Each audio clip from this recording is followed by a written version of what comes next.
Espinel comparten un diálogo con el invitado. En Punto Noticias hablamos de...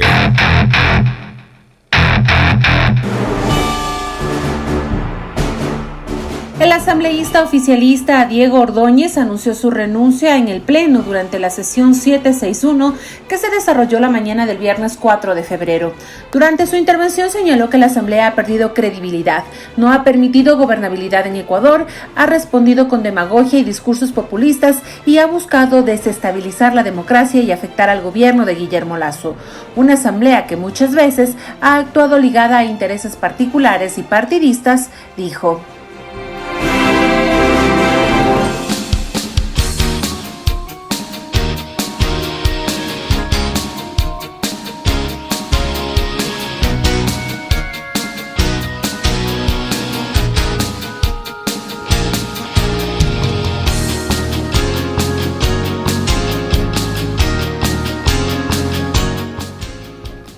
7 de la mañana con 36 minutos, 7 con 36 minutos, en Punto Noticias de Radio Pichincha. Saludamos a nuestro primer invitado, al abogado constitucionalista Luis Fernando Molina, que ya se encuentra con nosotros vía telemática.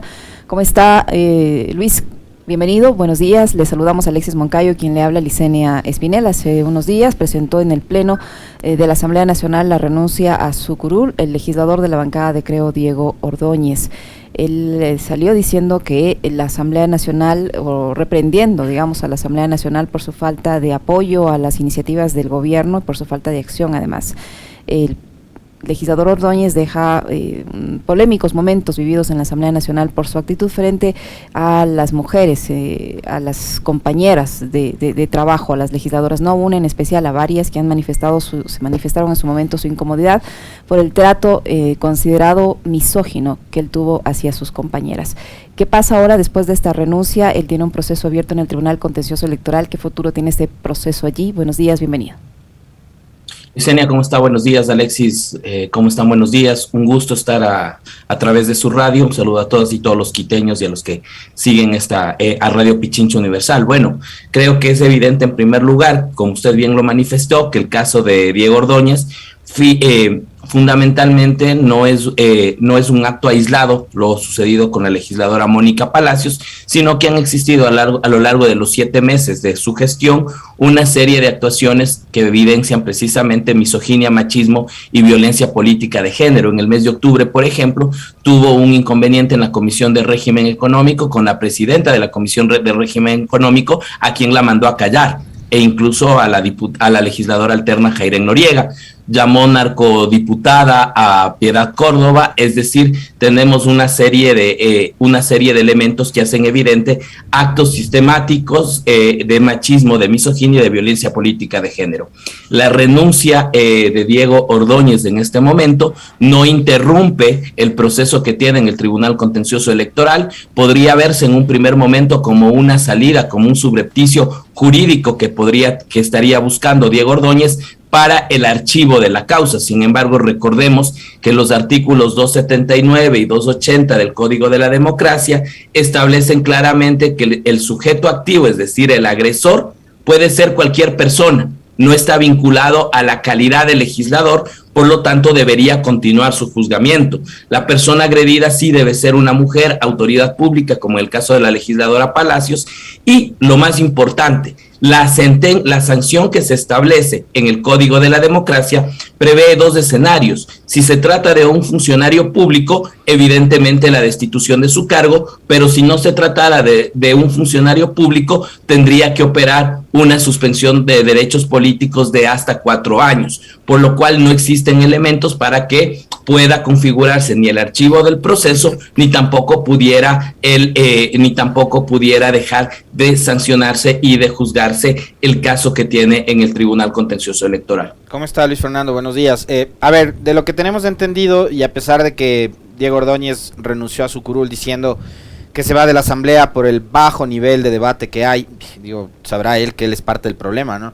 Pero él se va argumentando eso, ¿no? De que hay un bajísimo nivel de debate en la Asamblea, con lo cual yo de paso coincido. Pero a renglón seguido nos enteramos de que el hombre va de consejero presidencial, entonces va de asesor del presidente Lasso. Entonces no es que se va tanto porque no le guste el debate en la asamblea, sino porque creo y su presidente lo necesitan más cerca. La sanción, si es que hubiese por parte del Tribunal Contencioso Electoral, digamos, obstruye, obstaculiza, impediría de que él vaya de asesor, o no tiene nada que ver lo uno con lo otro. Alexis, ¿cómo está? Buenos días. De hecho, la sanción que se podría imponer en este momento de hasta 4 años de suspensión en sus derechos políticos le impediría ser funcionario público, por tanto no podría ser asesor presidencial, no podría ocupar un cargo de elección popular por el tiempo que determine el Tribunal Contencioso Electoral. De ahí que nos llame la atención precisamente que dentro de una de las partes de las declaraciones de él mismo, legislador Ordóñez, hable de no sentirse cómodo de la forma en cómo se debate en la Asamblea Nacional, que no han estado conformes con la forma en la cual él ha confrontado las ideas y los argumentos, pero más aún llama la atención que en menos de una semana el presidente Lasso le dé la espalda a las mujeres del país por 2 hechos fundamentales. La primera, por su anuncio de vetar la ley de despenalización del aborto por violación, y ahora evidentemente con una suerte de premio a Diego Ordóñez, presuntamente lo podría nombrar asesor presidencial, a pesar de que tiene una denuncia por violencia política de género en el Tribunal Contencioso Electoral. Entonces, incluso voces como la jurista Lolo Miño han determinado y han manifestado que no se puede premiar, y esas voces no pueden estar en el círculo cercano del presidente de la República, precisamente porque uno de los pilares fundamentales de la campaña del presidente Lasso fue la lucha por la erradicación de toda forma de violencia, y ahora vemos que una persona acusada de violencia política de género estaría en el círculo cercano del presidente de la República. Luis Fernando, si bien usted dice que la renuncia del señor Ordóñez a su curul en la Asamblea no interfiere en el proceso que tiene abierto en el Tribunal Contencioso Electoral, esa salida sí puede influir en la decisión que los jueces a cargo del caso puedan tomar, porque si ya está afuera, o sea, ya, digo yo, ¿puede influir? En un Estado constitucional de derechos debería no influir la calidad o el hecho de que pueda salir de la Asamblea Nacional, pero sí preocupa realmente la nueva posición política que va a tener el ex legislador Ordóñez como asesor jurídico, como asesor presidencial.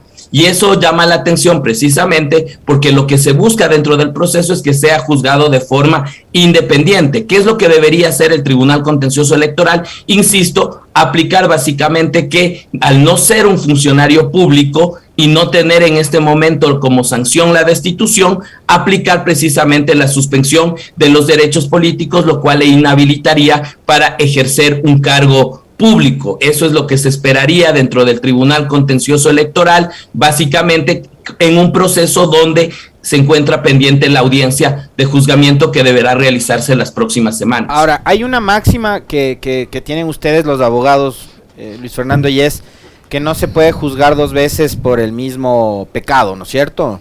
El señor, claro que una cosa es la vía jurídica y otra cosa es la vía política, pero acá podrían usar ese como argumento, porque Ordóñez, por sus expresiones machistas y misóginas, ya fue sancionado por el CAL, con una sanción además pírrica, no una sanción que es una vergüenza. 15 días, y además coincidía que esos 15 días era cuando estaban de receso legislativo, o sea, de vacaciones. Entonces, podría ser ese un argumento, ¿no?, de que ya fue sancionado y que no cabe una sanción de Tribunal Contencioso. A ver, el legislador Ordóñez, dentro del proceso que siguió al Consejo de Administración Legislativa, planteó precisamente esta posibilidad del doble juzgamiento, y entiendo que esa es la línea de argumentación jurídica que ha planteado en su defensa. Sin embargo, es preciso tener en cuenta, Alexis, que en derecho, la teoría de las responsabilidades dicen que pueden existir varios tipos de responsabilidades. Pensemos el día de mañana, por ejemplo, en un contrato que esté sujeto a sobreprecio en el sector público. El funcionario responsable de firmar ese contrato asumiría una responsabilidad civil porque evidentemente debe devolver el dinero que ha sido producto del sobreprecio. Tendría una responsabilidad penal porque evidentemente incurriría en peculado. Y tendría una responsabilidad política si es un ministro, porque evidentemente sería sujeto de juicio político. Lo mismo ocurre en el caso del ex legislador Ordóñez. Lo que se hizo en el Consejo de Administración Legislativa es la sanción a una falta de índole administrativa en la Asamblea Nacional y por una causa distinta a la que se le está juzgando en el Tribunal Contencioso Electoral. En el Consejo de Administración Legislativa se le juzgó por agresión verbal a través de redes sociales a una legisladora.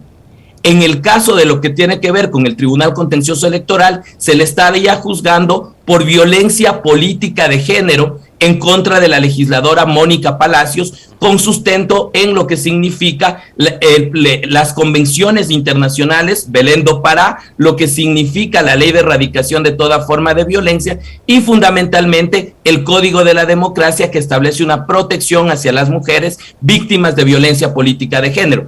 Al ser las conductas distintas, las responsabilidades distintas, no cabe un doble juzgamiento, sino, como le digo, el que tenga responsabilidad contencioso electoral y que tenga responsabilidad disciplinaria, administrativa, constitucional, como ahora se lo llaman a estos procesos que se sigue en el Consejo de Administración Legislativa. Ahora, Luis Fernando, también cabe la posibilidad de que el Tribunal Contencioso Electoral finalmente no lo sancione o no emita una sentencia en contra del legislador, y allí... Sí, si es que la jueza, que en este momento es una jueza la que tiene el proceso o que está resolviendo este proceso, decide no sancionarlo, existe una segunda vía que es la apelación a través del Pleno del Tribunal Contencioso Electoral, y evidentemente luego existirán las vías internacionales que podrían también activarse dentro de este caso. Pero quiero remarcar una cosa a Lesenia y Alexis que es fundamental.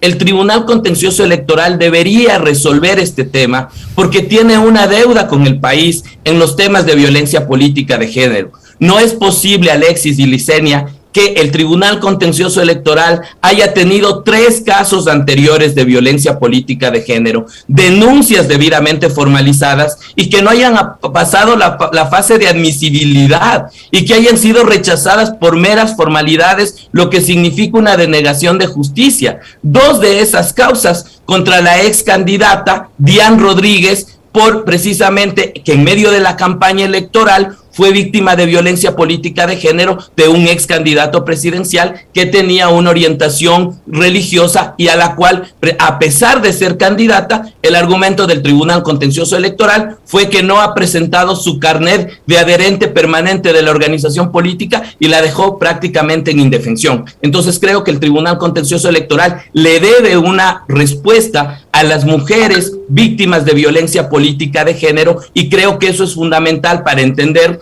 que este caso, que ha pasado la admisibilidad, que está en este momento en fase de juzgamiento, debería responder y debería dar una respuesta a ese tipo de violencia política de género que no debe ser la práctica común en la legislatura y en el quehacer político. ¿Se requerirán a futuro, Luis Fernando, quizás reformas en la ley orgánica de la función legislativa para incluir esta como una de las figuras para posibles sanciones? Porque creo que ya el caso de Diego Ordóñez podría ser como ocurrió en su momento con el tema de los famosos diezmos, ¿no? Que no había una figura específica para sancionar ese tipo de irregularidad.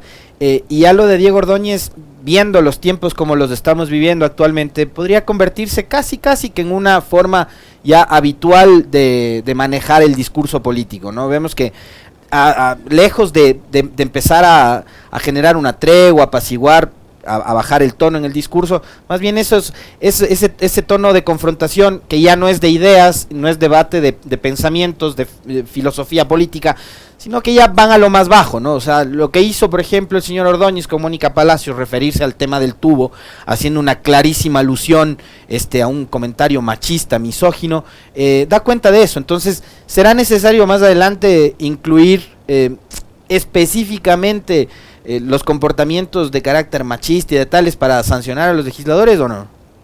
Bueno, la actual ley de erradicación de toda forma de violencia contra la mujer establece la obligación tanto a los gobiernos autónomos descentralizados como a las funciones del Estado a desarrollar códigos de conducta para juzgar estos procedimientos. Más bien creo que es una deuda de la Asamblea Nacional, del Consejo de Administración Legislativa, y creo que evidentemente deberán desarrollarse normativas internas para incluir esto dentro de las faltas graves y sobre todo para el tema de lo que tiene que ver para el juzgamiento. Pero mire, Alexis y Lesenia, me parece parece que esto parte fundamentalmente de una aplicación de esta ley de erradicación de violencia política de género. No puede ser posible que ahora que estamos discutiendo, por ejemplo, la ley de comunicación, no se haya incluido en la ley de comunicación lo que establece esta ley de erradicación, es decir, las facultades que debería tener el Consejo de Comunicación para erradicar toda forma de violencia política de género que también provenga de los medios de comunicación. Y sin embargo, la Cordicom, frente a un acto de un medio digital contra la legisladora Mónica Palacios hace menos de 3 semanas,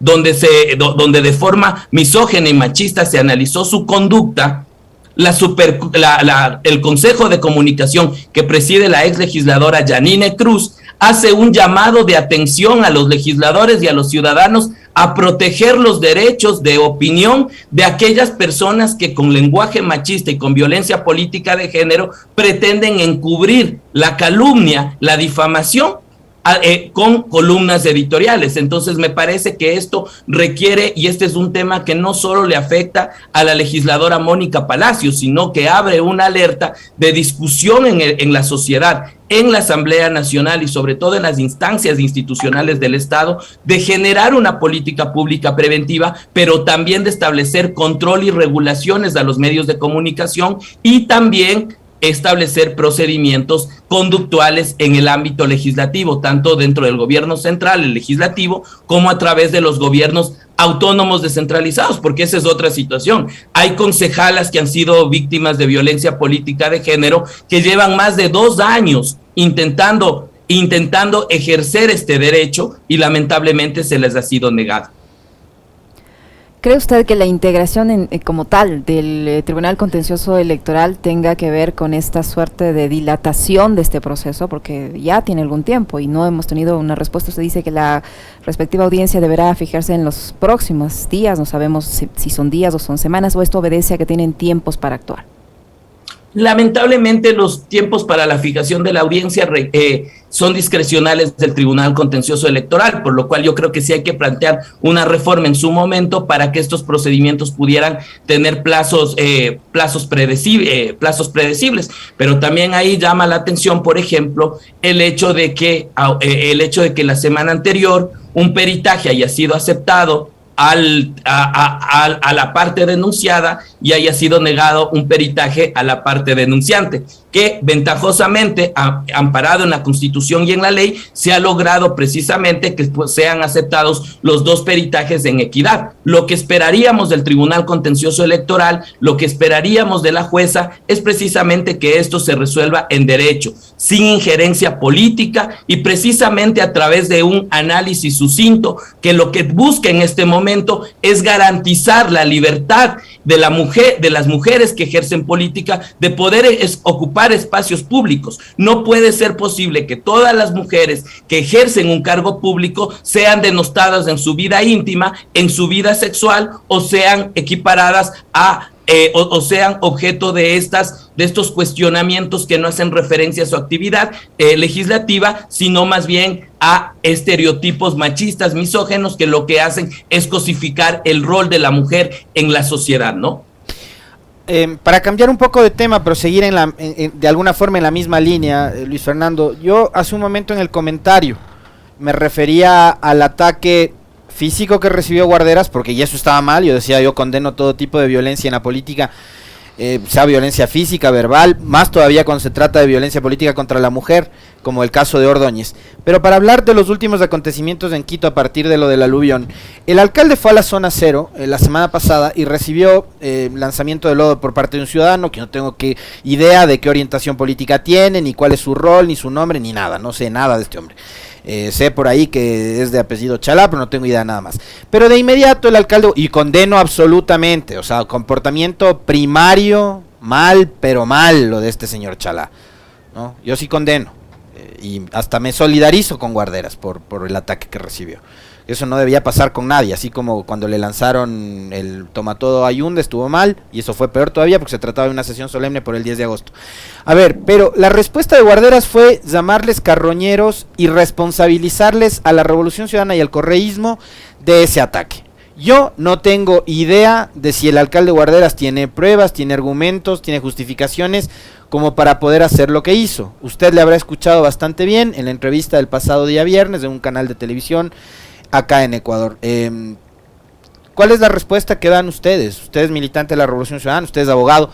Se puede configurar ahí alguna especie como delito de odio, qué sé yo, porque seguir alimentando ya el debate político con odio, con revancha, con adjetivos como el de carroñero, a mí me parece que es un exceso, ¿no? Entonces, ¿cuál ha sido la respuesta de ustedes a estas declaraciones y estas acusaciones del alcalde Guarderas?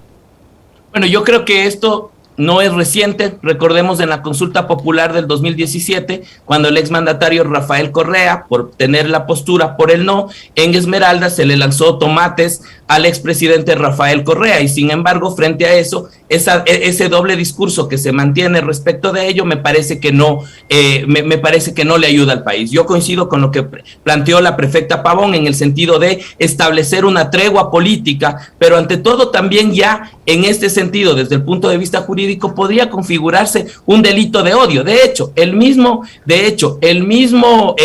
La misma afectación de la legisladora Mónica Palacios después de los tweets de Diego Ordóñez configuran un elemento fundamental, que es la intolerancia política, la discriminación política a quienes ejercen en este momento un derecho de oposición, que además es un derecho constitucional. Fernando, perdón, yo quiero que siga desarrollando esta idea, porque se me olvidó mencionar algo que lo venía pensando hoy en horas de la mañana, y que debía completar la idea para que usted me la responda. ¿Sabe por qué? Porque el adjetivo carroñeros que usó el día viernes el alcalde Guarderas, lo habían usado días antes en publicaciones La Posta y Los Pelagatos. Y ya sabemos nosotros cuál es la orientación que estos dos portales digitales tienen. De hecho, son dos de los portales digitales que salieron a defender el proyecto Urcupamba, que después fue revocada su licencia por parte del propio municipio. No sé si hicieron algún tipo de contorsionismo ahí o yoga para responder y salir a respaldar el otro comunicado y tal, pero La Posta y Los Pelagatos ya usaron el adjetivo carroñeros y Guarderas lo vuelve a usar el día viernes. Yo no creo en ese tipo de coincidencias. Sí, yo creo que los elementos, por ejemplo, de intolerancia política, en el caso del alcalde Guarderas, podría generar en este momento una afectación al derecho de oposición política consagrado en la Constitución en el artículo 99, que podría dar consecuencia a una acción de protección contra el alcalde Guarderas, podría constituir en el ámbito penal una demanda por calumnia, pero fundamentalmente yo veo ahí un delito de odio precisamente porque existe intolerancia política desde el alcalde Guarderas. Pero recordemos también, y quiero enfatizar, hace aproximadamente 2 semanas, Alexis Moncayo, tanto Los Pelagatos como La Posta dedicaron una columna editorial a la legisladora Mónica Palacios con términos como cara de palo, es necesario darte una puteadita, el hecho de que seas mujer no te da paquete de corso para que hables lo que te da la gana. Es decir, estos epítetos que se constituyen en violencia política de género, se solicitó en su momento el derecho de rectificación y lamentablemente, en un proceso de desmantelamiento de la ley de comunicación, simple y sencillamente uno de los dos medios lanzó una respuesta nuevamente machista y misógeno, y el otro medio de comunicación no ha respondido sobre lo que significa un derecho de rectificación. Entonces vemos que la intolerancia política se da desde los distintos sectores de la sociedad, desde los medios de comunicación que generan opinión pública, algunos, no todos, y también dentro de los actores políticos. Pero pareciera ser, Alexis, que ahora ser correísta es prácticamente